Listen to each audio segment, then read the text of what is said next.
Le condensateur emmagasine de l'énergie électrique entre ses armatures et c'est à cause de l'accumulation des charges électriques sur ces armatures. Maintenant, quelle est l'expression de l'énergie électrique emmagasinée par un condensateur? Allons-y pour voir ça. On considère un condensateur de capacité C. Lors du passage du courant électrique, il y a accumulation des charges positives et négatives sur ces armatures et par suite l'apparition d'une tension électrique. À ce moment-là, la puissance électrique consommée par le condensateur est PE égale UAB fois I. Donc, l'énergie électrique consommée pendant un intervalle de temps dt sera quoi? DEE, ça c'est la variation élémentaire de l'énergie électrique consommée par le condensateur, ce n'est autre que la puissance électrique consommée multipliée par quoi? Par dt. Car je veux déterminer la variation de l'énergie électrique consommée par le condensateur pendant l'intervalle de temps dt. Et par suite, on obtient UAB fois I fois dt. Ça, c'est la variation élémentaire de quoi? De l'énergie électrique consommée. Maintenant, à quoi égale I?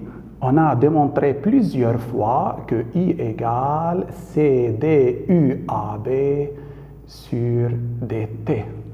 En remplaçant ça dans cette expression, la variation élémentaire de l'énergie électrique fois I c'est quoi? C'est DUAB sur dt fois dt. En simplifiant par dt, qu'est-ce qu'on obtient? C'est UAB fois DUAB. Ça, c'est la variation élémentaire de l'énergie électrique. Maintenant, en faisant l'intégrale sur les deux membres,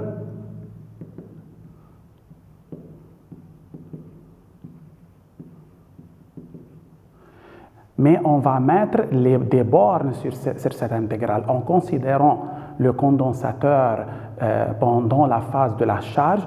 Lorsque UAB varie de 0 à une certaine valeur, c'est-à-dire si je veux mettre 0, ici quoi? UAB. Maintenant, lorsque la tension UAB est nulle, l'énergie électrique emmagasinée est quoi? Est nulle. Et lorsque la tension UAB a une certaine valeur, alors l'énergie électrique emmagasinée a une certaine valeur, énergie électrique. Maintenant, à quoi égale ça? C'est énergie électrique entre les valeurs 0 et une certaine valeur de cette énergie égale, quelle est la primitive de ça? On sait que la primitive de Cx dx, ce n'est autre que quoi? Ce n'est autre que Cx2 sur 2. Tout le monde d'accord? Maintenant, quelle est la primitive de ça? Ça, c'est C UAB au carré sur 2, mais entre 0 et quoi? Et UAB. Maintenant, en résolvant ça, on obtient EE moins 0 égale C U carré AB sur 2 moins C U carré, pardon, C, je vais remplacer 0 ici sur 2. Et par suite, l'énergie électrique emmagasinée par le condensateur lorsque la tension entre ces bornes et UAB, c'est N demi, c'est U carré AB. Ça, c'est quoi à retenir? L'énergie électrique consommée par un condensateur ou emmagasinée par un condensateur lorsque la tension entre ces bornes et UAB, c'est cette expression N demi, c'est UAB au carré. Maintenant, remarquons bien. L'unité de la capacité dans le système international, c'est quoi? Le farad. Celle de UAB, c'est le volt. Ici, ça, c'est quoi? Le joule. On sait d'autre part que Q égale CU. QA, CU, AB. Maintenant, en remplaçant par exemple C par QA sur UAB dans cette expression, on obtient énergie électrique égale N demi quoi QA UAB. Ça, c'est une autre forme de l'énergie électrique emmagasinée par le condensateur. Et si on met UAB, et si je remplace UAB par QA sur C dans cette expression ou dans cette expression, qu'est-ce que j'obtiens? N demi Q carré A sur C. Il y a trois formes de l'expression de l'énergie électrique emmagasinée par un condensateur. N demi CUAB au carré, N demi QA UAB et finalement N demi Q carré A sur C. Tout le monde d'accord? Maintenant, allons-y pour faire quelques applications. Maintenant, sous-titre d'application. Dans l'application 1, un condensateur de capacité 1000 microfarad est soumis à une tension de 20 volts. Tout d'abord, on va calculer l'énergie électrique emmagasinée par le condensateur. C'est très facile. Partie A, on va répondre à cette question en l'expression donnant l'énergie électrique emmagasinée par le condensateur, c'est N demi C UAB au carré égale N demi fois C 1000 microfarad fois 10 moins 3 farad UAB, ça c'est 20 quoi au carré. Maintenant, à quoi est égale l'énergie électrique emmagasinée dans ce cas? Pardon, ici c'est 10 c'est moins 6 de microfarad au farad, c'est 10 moins 6. Maintenant, c'est 0,2 joules. L'énergie électrique emmagasinée par le condensateur de capacité 1000 microfarad est soumise à une tension de 20 volts, où sa tension entre ces bornes, où la tension entre ces bornes est 20 volts, c'est 0,2 quoi joules. Maintenant, dans la partie B, que devient cette énergie lorsqu'on double la tension entre les bornes du condensateur ou entre les armatures du condensateur? On sait que l'énergie électrique emmagasinée est proportionnelle au carré de la tension. Lorsque la tension est doublée, alors l'énergie électrique emmagasinée va quadrupler, fois multiplier par quoi? Par 2 au carré. Et par suite, maintenant, E', ça c'est la nouvelle énergie électrique emmagasinée. C'est quoi? C'est 4 l'énergie électrique emmagasinée sur combien? Sur 20 volts. Et par suite, la réponse c'est 0,8 quoi joules. Donc, l'énergie électrique emmagasinée par le condensateur est quadruplée lorsqu'on double la tension entre ces bornes. Si la tension aux bornes du condensateur est triplée, c'est-à-dire 3 fois plus grande, et par suite, l'énergie électrique emmagasinée est multipliée par quoi? Par 9. N'oubliez pas, l'énergie électrique et UAB et le carré de UAB sont proportionnels. Maintenant, dans l'application numéro 2, qu'est-ce qu'on a? On a un générateur délivrant une tension constante de 30 volts. Ça, c'est un condensateur de capacité 3200 microfarad. Ça, c'est un moteur. Ça, c'est une poulie. Sur la poulie, on enroule un fil. L'extrémité du fil est quoi? Porte une masse de 1 kg. Maintenant, remarquons bien, dans la première partie, qu'est-ce qu'on a? On a K2 est ouvert, K2 est ouvert. Maintenant, on ferme K1. C'est se charge rapidement justifié. Le condensateur se charge comment rapidement? On va justifier ça. K2 est ouvert, c'est-à-dire le moteur est hors du circuit. Si je veux faire une figure du circuit, dans ce cas, c'est quoi? C'est comme ça. Ça, c'est K1. Ça, c'est le condensateur.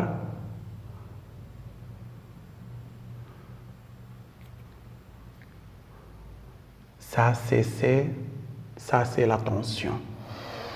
Remarquons comment on peut estimer la durée de la charge du condensateur, la durée minimale de la charge du condensateur, la durée minimale de la charge du condensateur, c'est combien 5 taux, c'est-à-dire 5 RC. Remarquons bien dans le circuit, la résistance, c'est la résistance des fils de connexion. Cette résistance est quoi? Est négligeable et par suite, 5 taux est pratiquement quoi? Nul. Pour cela, on peut dire que le condensateur se charge comment? Rapidement. Se charge rapidement ou presque instantanément, car pas de résistance dans quoi? Dans le circuit. Alors, le condensateur se charge quoi? Presque instantanément. C'est-à-dire, dès qu'on ferme K1, le condensateur est chargé. La tension entre ces bornes atteigne rapidement, très rapidement, la valeur combien? 30 volts. Tout le monde d'accord? Maintenant, dans la partie 2, on demande de calculer l'énergie électrique emmagasinée par le condensateur. Partie 2, l'énergie électrique emmagasinée, c'est N' CUAB au carré. UAB, c'est la tension aux bornes du condensateur. Dans ce cas, elle est combien? 30 volts égale N' fois C, c'est 3200 fois 10 moins 6.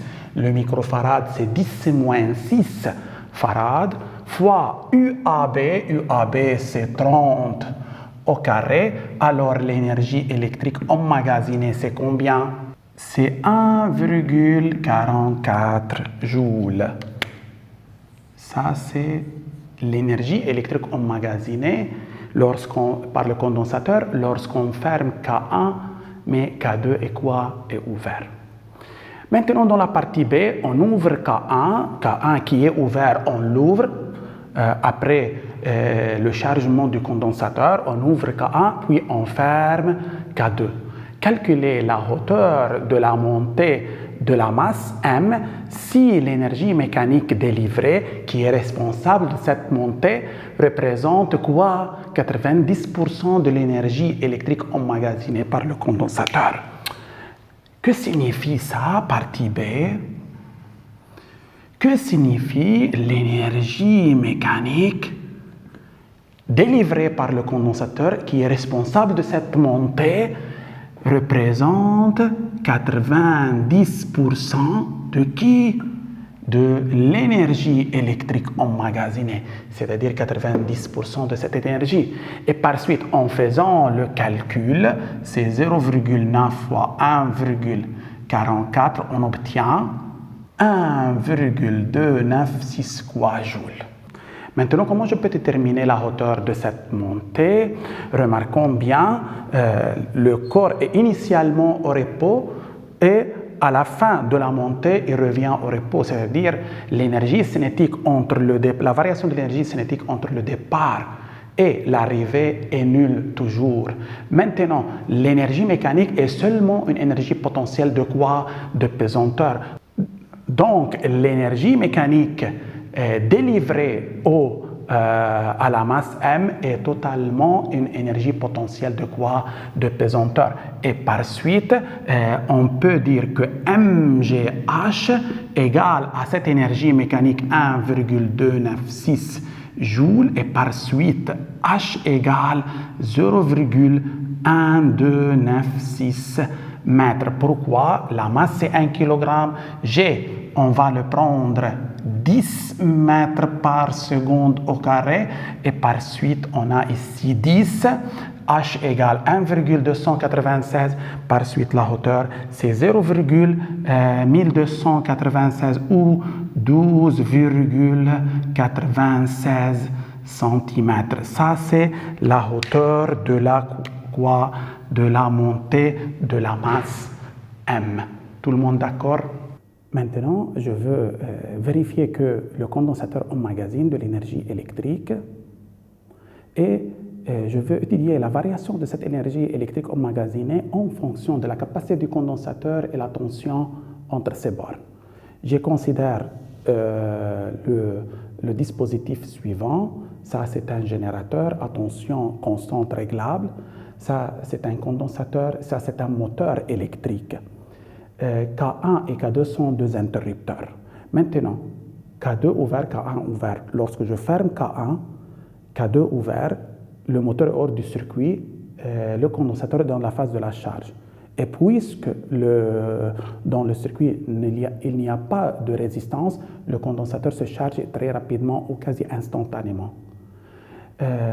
Maintenant, le condensateur est chargé, on ouvre K1, alors, puis on ferme K2, je constate que le moteur tourne d'un certain angle θ.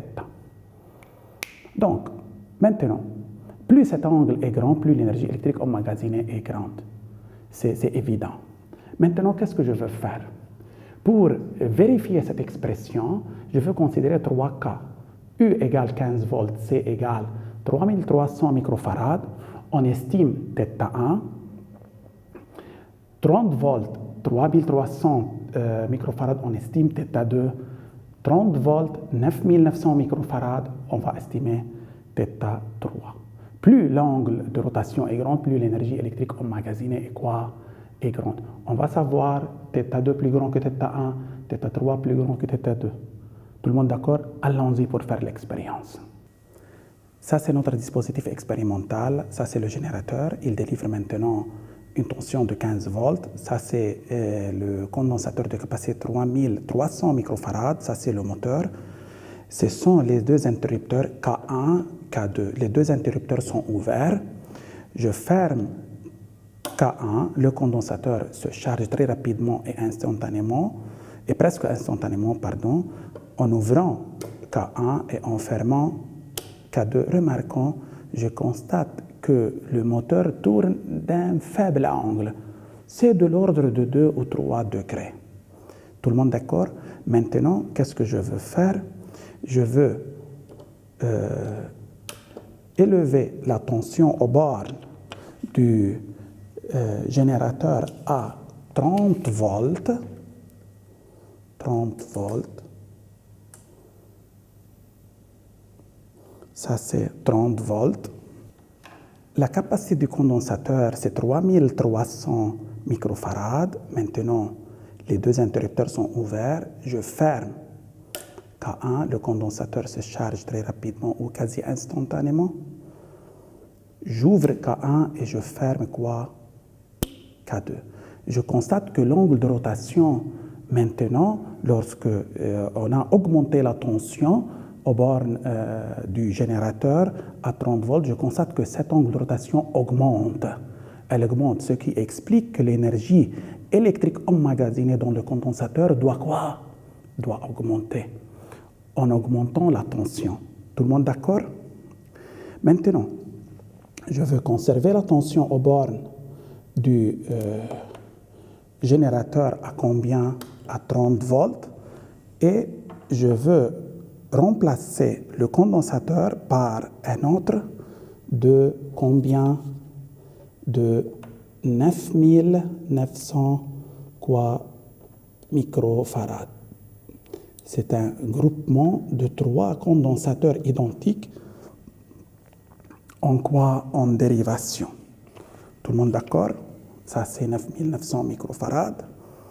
Maintenant, qu'est-ce que je veux faire? Je veux fermer l'interrupteur K1. Les deux interrupteurs sont ouverts, on ferme K1. Les condensateurs se chargent rapidement. En ouvrant K1 et en fermant K2, remarquons, l'angle de rotation augmente.